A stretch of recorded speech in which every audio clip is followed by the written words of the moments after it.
Good morning dear student, welcome to our kite channels. तो आज हम क्लास 12 का एक नया चैप्टर के साथ आपके सामने आए हैं जिसका नाम है सॉलिड स्टेट्स। तो जो हम लोग पढ़ चुके हैं पहले भी, ठीक है, सॉलिड के बारे में ऐसा है कि हम लोग नहीं पढ़े, लेकिन हाँ इसमें कुछ हम लोग को डिटेल्स पढ़ना है सॉलिड के बारे में। सॉलिड के प्रकार क्या होते हैं, उसकी प्रॉपर्टीज़ क्या होती है, बहुत सारे मतलब कि अंदर की बातें इस चैप्टर में आपको सॉलिड के बारे में जानने को मिलेगा। तो सबसे पहले तो मैं आपको क्लास 11th में लेके चलना चाहूँगा कि आपने क्लास 11th में मैटर्स पढ़े हैं। हालांकि मैटर्स आप क्लास 11 से पहले भी पढ़ के रख चुके हैं, क्लास 9th में ही मैटर्स आपने पढ़ा है। तो थोड़ा सा उसके हम ओवरव्यू लें कि मैटर्स क्या है, ठीक है। और सॉलिड, कोई भी सब्सटेंस को सॉलिड में होने के लिए, सॉलिड अवस्था में होने के लिए, मीन्स सॉलिड स्टेट में होने के लिए क्या शर्तें हैं, क्या कंडीशंस है। कि किसी भी हम सब्सटेंस को बोल दें कि ये सॉलिड स्टेट में एग्जिस्ट कर रहा है, क्या शर्त होगा कि वो एग्जिस्ट करेगा उस अवस्था में, सॉलिड स्टेट में। तो सबसे पहली बात ये है कि आपने मैटर्स पढ़ा है, और मैटर्स का जनरली जो है हम लोग फिजिकल क्लासिफिकेशन भी पढ़े हैं और केमिकल क्लासिफिकेशन भी पढ़े हैं, लेकिन हम लोग यहाँ पे फिजिकल क्लासिफिकेशंस का यूज करेंगे। कि मैटर का फिजिकल क्लासिफिकेशन जो हम लोग पढ़े थे कि 3 स्टेट में वो मैटर एग्जिस्ट करता है। मैटर जो एग्जिस्ट करता है 3 स्टेट में।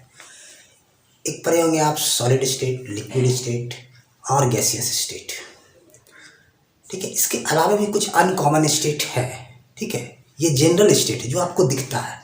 सॉलिड स्टेट का चीज़ आपको दिखता है, जैसे कि हम हाथ में पेन लिए हुए हैं, ब्लैक बोर्ड है, ये सब क्या है, सॉलिड स्टेट की चीज़ है। लिक्विड स्टेट भी आपको दिखता है, पानी आप पीते हो, लिक्विड स्टेट है।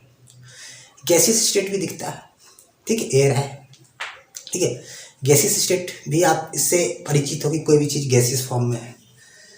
जैसे आप जिस पे खाना बनाते हो, गैस सिलेंडर जो भरा हुआ है, हालांकि वो तो लिक्विड स्टेट में है, लेकिन वो जब आपका जब वर्क करते रहता है, वो गैस जब जलता है किस फॉर्म में आ जाता है, गैसियस स्टेट में आ जाता है। तो ध्यान दें कि सॉलिड स्टेट और लिक्विड स्टेट और गैसियस स्टेट में होने के लिए क्या शर्तें हैं। पहले ये चीज़, हमारा चैप्टर तो है सॉलिड स्टेट, लेकिन हाँ सबसे पहले बात ये है कि सॉलिड स्टेट में अगर कोई सब्सटेंस एग्जिस्ट कर रहा है, ध्यान दीजिएगा बोर्ड पे हमारे साथ, एकदम बच्चे जैसा समझिए इस चीज़ को।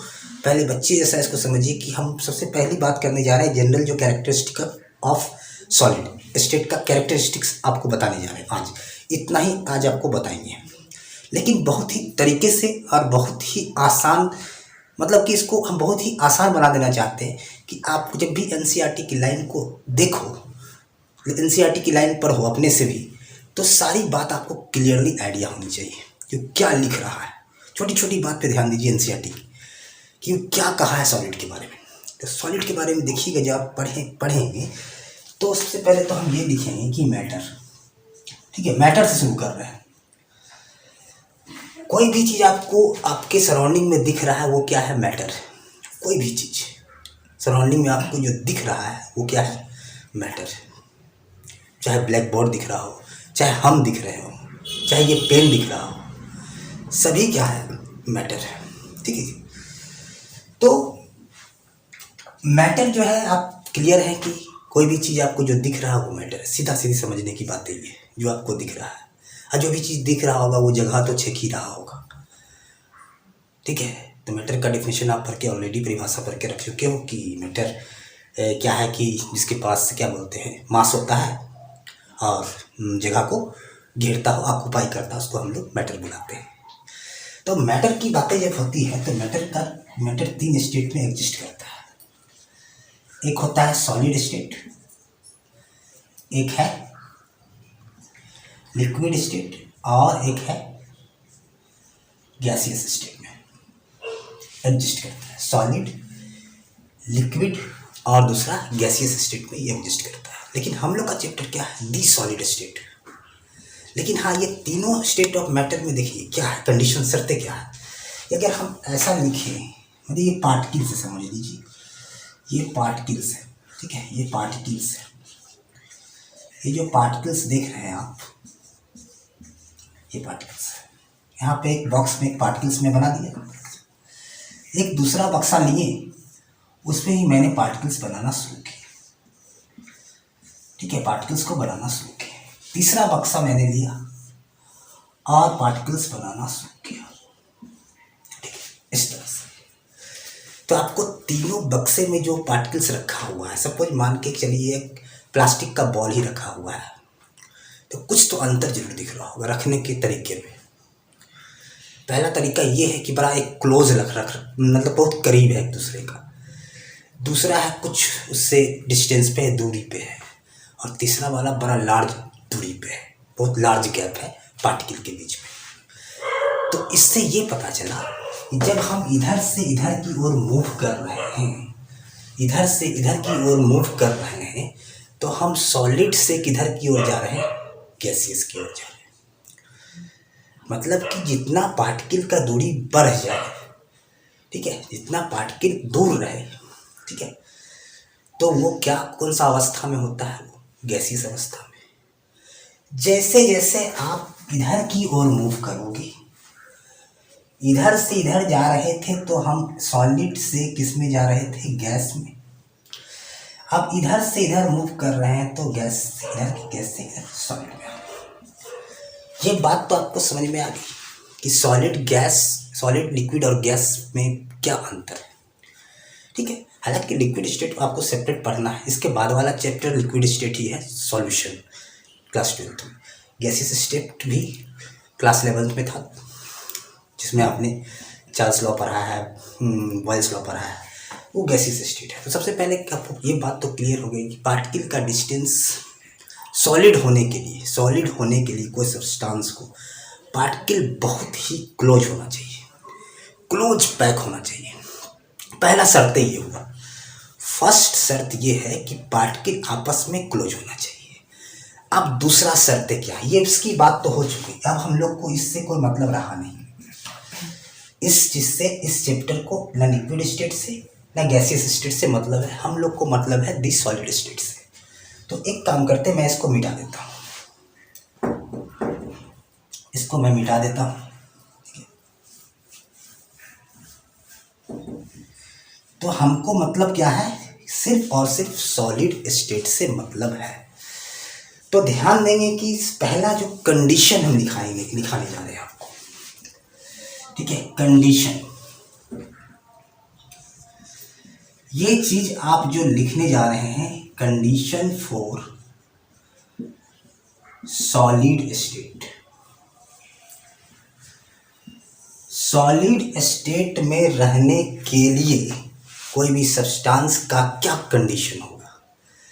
सबसे पहला कि इंटर पार्टिकल्स जो डिस्टेंस होंगे, उसके इंटर पार्टिकल डिस्टेंसेस जो होंगे, पार्टिकल के बीच में जो डिस्टेंस होंगे वो बहुत ही शॉर्ट होना चाहिए। मतलब आप कह सकते हैं क्लोजली पैक होना चाहिए, पहला। दूसरा क्या है कि इसकी थर्मल एनर्जी बहुत ही कम होनी चाहिए। अब आपके मन में बात आ रही है कि एनसीईआरटी में ये लाइन लिखा हुआ है कि थर्मल एनर्जी कम होना चाहिए, और जब थर्मल एनर्जी कम होगी तो ऑब्वियसली पार्टिकल आपस में क्लोज हो जाएंगे। अब समझिए थर्मल एनर्जी को, ठीक है। पहला शर्त क्या था कि इंटर पार्टिकल डिस्टेंसेस जो होना चाहिए, interparticle distances are very short, very short होना चाहिए, बहुत क्लोज होना चाहिए, जस्ट लाइक एकदम ऐसा, आप सटा दो कोई दिक्कत नहीं, तो वो होना चाहिए। अब कहता है कि थर्मल एनर्जी उसकी क्या होनी चाहिए, कम होनी चाहिए। अब बात समझिए कि थर्मल एनर्जी क्या होता है। दूसरा है कि thermal energy should be low. Thermal energy क्या होनी चाहिए, कम होनी चाहिए। अब बताते हैं कि थर्मल एनर्जी इसको बोलते हैं, कोई भी सिस्टम में समझ लीजिए, सब एक यही इसको सिस्टम मान लेते हैं। सिस्टम उसको बोलते हैं जिस चीज़ पे आप कुछ स्टडी करते हो, अध्ययन करते हो, उसको बोलते हैं सिस्टम, ठीक है। जिस चीज़ पे एक्सपेरिमेंट कर रहे हैं, अध्ययन कर रहे हैं, उसको बोलते हैं सिस्टम। तो सिस्टम का थर्मल एनर्जी क्या होना चाहिए, कम होना चाहिए। और थर्मल एनर्जी का मतलब क्या है कि जिस चीज़ से मान लीजिए सब्सटेंस बना हुआ है, चाहे एटम से, मॉलिक्यूल से या आयन से, उसकी काइनेटिक एनर्जी बहुत कम होनी चाहिए, मतलब वो मोशन ना कर सके। ठीक है, वो मोशन ना कर सके, लेकिन ऐसा कब होगा जब मोशन नहीं कर सकेगा? लो टेम्परेचर पे। कब होगा? लो टेम्परेचर पे वो मोशन नहीं कर पाता है। ठीक है, लो टेम्परेचर पे मोशन नहीं कर पाता है।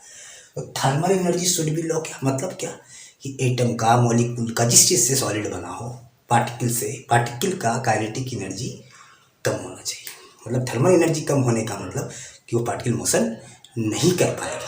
ठीक है, अगर वो मोशन नहीं कर पाएगा, ध्यान दीजिए, अगर मान लें कि ये पार्टिकल्स है यहाँ पे, ठीक है, पार्टिकल्स यहाँ पे है, अब ना ये इधर जा रहा है पार्टिकल, ना इधर जा रहा है, ठीक है, मोशन नहीं कर पा रहा है, तो कह सकते हो कि पार्टिकल क्या है, अपने इक्विलिब्रियम पोजीशन पे हिल डुल नहीं रहा, अपने मेन पोजीशन पे ऑसिलेट कर रहा है, जाना भी चाह रहा है, लेकिन क्या है, मेन पोजीशन, थर्मल एनर्जी इसका इतना कम है, बस थर्मल एनर्जी कम होने के कारण ही पार्टिकल क्या है, क्लोज है। थर्मल एनर्जी होता तो भागता, मतलब मॉलिक्यूल में मोशन होता, काइनेटिक एनर्जी होती तो भागता। अभी भागेगा कहाँ से? थर्मल एनर्जी नहीं है। अब थर्मल एनर्जी नहीं है, भाग नहीं पाएगा, तो ऑब्वियसली क्या होगा, इंटर पार्टिकल डिस्टेंसेस क्या हो जाएंगे, शॉर्ट हो जाएंगे। और इंटर पार्टिकल डिस्टेंस शॉर्ट हो गया, थर्मल एनर्जी भी कम है, थर्मल एनर्जी कम है, इंटर पार्टिकल डिस्टेंस शॉर्ट है, क्लोज आ रहे होंगे, पैक हो रहा होगा, तब ये सॉलिड अवस्था में सब्सटेंस एग्जिस्ट करेगा। तो आपको ये पता चल गया कि ये सॉलिड स्टेट में कब कोई सब्सटेंस रहता है। क्लियर? तो ये चीज़ है। अगर मान लें थर्मल एनर्जी आपको नहीं पता है तो मैं लिख देता हूँ यहाँ, थर्मल एनर्जी, सिंपल सी भाषा में थर्मल एनर्जी बोला जाता है कि kinetic energy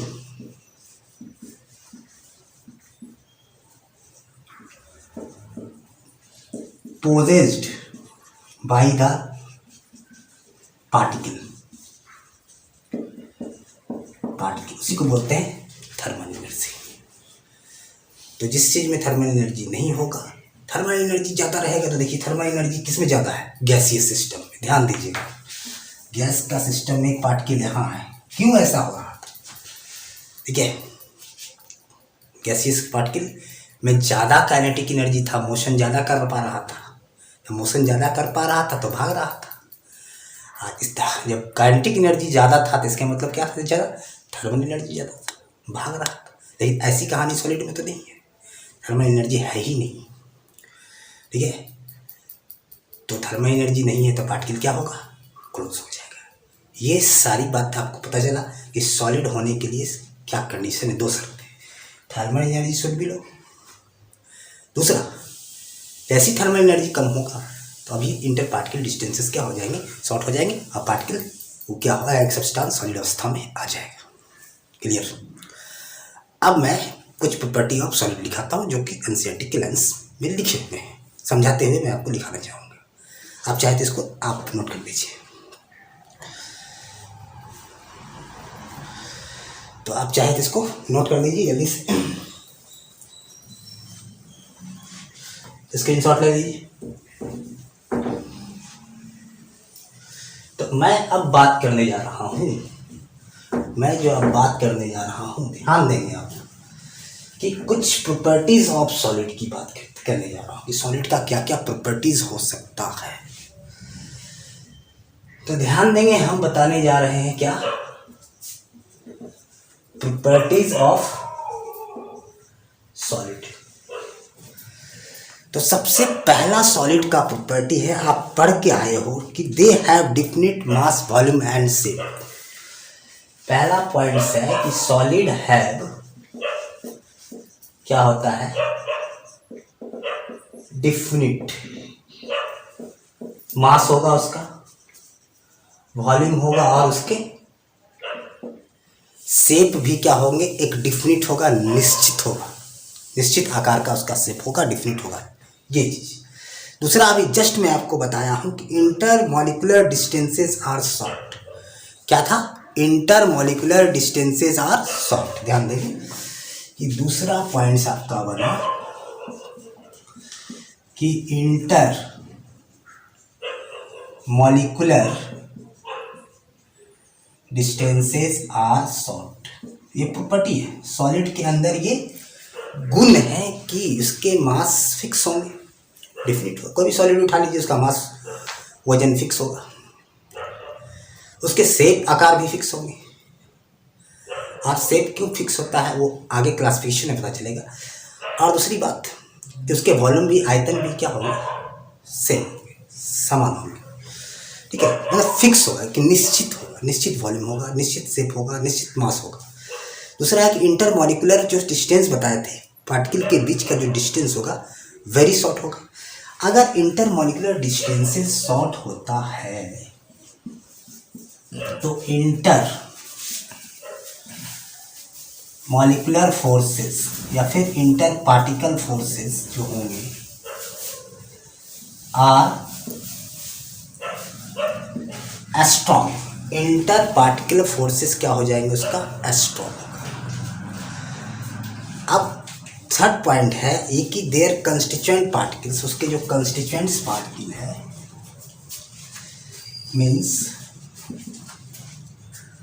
constituents particles of solid are, क्या क्या हो सकता है। कंस्टिट्यूएंट पार्टिकल ऑफ सॉलिड का मतलब जान लीजिए क्या होता है, एटम मॉलिक्यूल या आयंस में जिस चीज़ से सॉलिड बना हुआ है उसको बोलते हैं कंस्टिट्यूएंट पार्टिकल्स। तो क्या चीज़ से बना हो सकता है, एटम से, मॉलिक्यूल से, आयन से। कहता है कि oscillates about their mean position. इसके जो पार्टिकल्स होंगे, सॉलिड के पार्टिकल्स ऑसिलेट करेंगे, इधर उधर मूव करेंगे, लेकिन फिर कहाँ पे आएंगे, अपने जहाँ पे उसका जो स्थान है वहीं पे आएंगे। ऑसिलेट करना चाहेंगे लेकिन ऑसिलेट क्या, इसमें थर्मल एनर्जी है ही नहीं, तो कहाँ जा पाएगा। तो पार्टिकल जहाँ पे है वहीं पे रह जाएगा, ठीक है।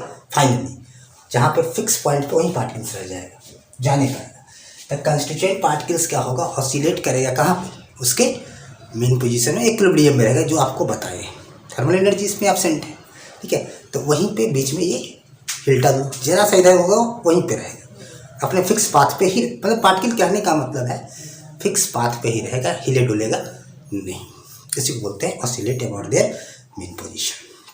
अब कहता है दे आर